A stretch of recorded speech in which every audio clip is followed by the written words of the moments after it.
கள்ளக்குறிச்சி விசச்சாராய மரணம் தொடர்பான வழக்கு ஆவணங்களை சிபிஐ வசம் ஒப்படைக்காவிட்டால் நீதிமன்ற அவமதிப்பு வழக்கு தொடுப்போம் என்று அதிமுக வழக்கறிஞர் அணி செயலாளர் இன்பதுரை தெரிவித்துள்ளார்.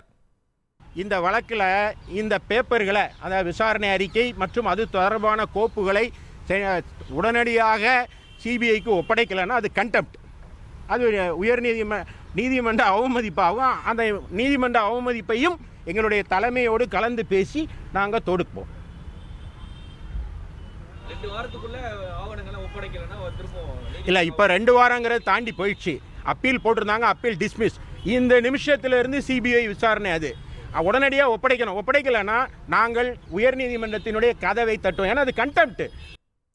கள்ளக்குறிச்சி விசச்சாராய மரண வழக்குகளை சிபிஐ விசாரணைக்கு மாற்றிய சென்னை உயர்நீதிமன்ற உத்தரவுக்கு தடை கோரும் தமிழ்நாடு அரசின் மேல்முறையீட்டு மனுவை உச்சநீதிமன்றம் தள்ளுபடி செய்துள்ளது.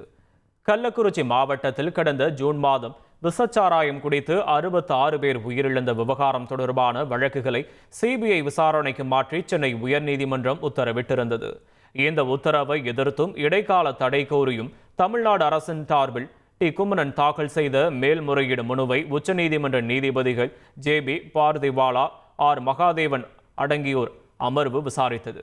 அப்போது தமிழ்நாடு அரசின் தலைமை வழக்கறிஞர் பி.எஸ். ராமன் ஆஜராகி இந்த விவகாரத்தில் விசாரணை நடத்தி குற்றப்பத்திரிகை தாக்கல் செய்யப்பட்டுவிட்டதால் சென்னை உயர்நீதிமன்றம் வழக்கை சிபிஐ விசாரணைக்கு மாற்றி உத்தரவிட்டதை ஏற்றுக்கொள்ள முடியாது என்று வாதிட்டார்.